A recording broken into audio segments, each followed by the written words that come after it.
Bonjour. Dans cette vidéo, nous allons voir la deuxième partie sur les intérêts composés.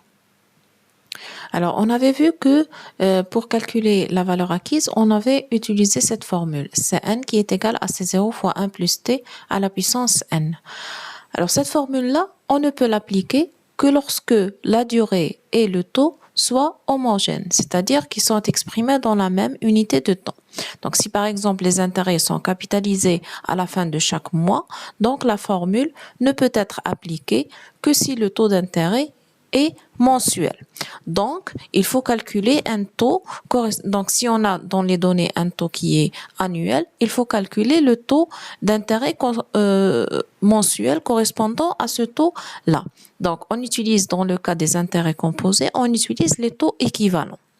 Donc, nous avons les relations entre le taux annuel et les taux équivalents sous cette forme. Donc, on a le taux annuel, c'est 1 plus le taux semestriel à la puissance 2 moins 1, ce qui veut dire que le taux semestriel, c'est la racine carrée de 1 plus le taux annuel moins 1. De même, le taux annuel, c'est 1 plus le taux trimestriel à la puissance 4 moins 1. Donc, le taux trimestriel, c'est 1 plus le taux annuel à la puissance 1 sur 4 moins 1. Et finalement, on a le taux annuel, c'est 1 plus le taux mensuel à la puissance 12 moins 1. Ce qui veut dire que le taux mensuel, c'est la racine d'ordre 12 de 1 plus le taux annuel moins 1. Donc, on va terminer cette partie par un ensemble d'exercices d'application. Premier exercice, nous plaçons la somme de 20 000 dirhams à intérêt composé au taux annuel de 8,14%. La question, c'est après combien de temps on va avoir une somme égale à 29 600 dirhams. Donc ici, on veut calculer le temps, c'est-à-dire le n. Donc, on a Cn qui est égal à C0 fois 1 plus t à la puissance n.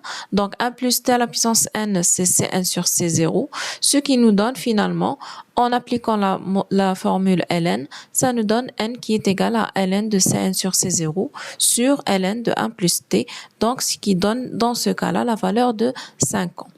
Deuxième question, deuxième exercice, une personne a emprunté à intérêt composé au taux annuel de 6% un montant X dirhams pour une durée de 10 ans.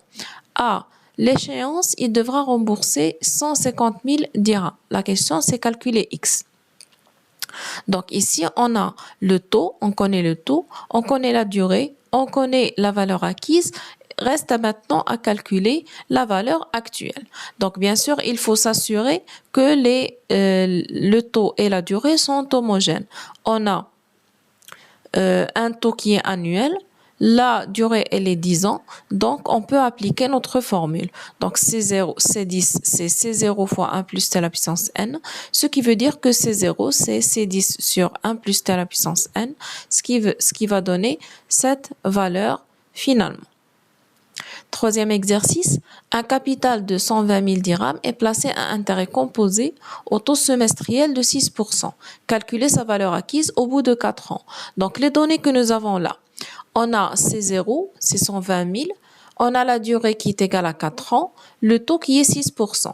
La question, c'est de calculer la valeur acquise. Donc, première vérification, le taux avec la durée. On a un taux qui est semestriel, la durée qui est exprimée en nombre d'années. Donc là, on a le choix. Soit calculer le taux annuel correspondant à ce taux semestriel, le taux annuel équivalent à ce taux semestriel, et garder la durée en nombre d'années, soit utiliser le taux semestriel et convertir la durée en nombre de semestres. Donc, nous allons exprimer, on va choisir d'exprimer la durée en nombre de semestres, c'est-à-dire 8 semestres. Alors, on a Cn, c'est C0 fois 1 plus t à la puissance n. Application numérique, ça nous donne cette valeur finale. Exercice 4. Un capital de 9 750 dirhams a acquis une valeur de 13 000 dirhams après 4 ans et 7 mois de placement. Intérêt composé. Déterminer le taux annuel. Donc, les données que nous avons. C0, c'est la valeur 9 750. La valeur 13 000, c'est une valeur qui est acquise.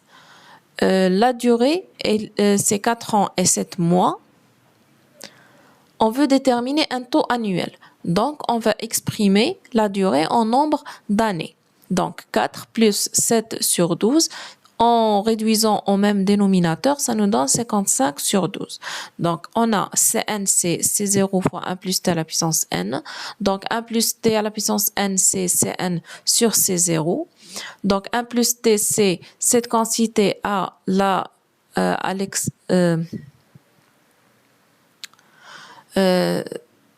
cette quantité à la puissance 1 sur n. Donc, finalement, le t, ça nous donne Cn sur C0 à la puissance 1 sur n moins 1, ce qui va donner, dans cet exemple-là, 6,47%.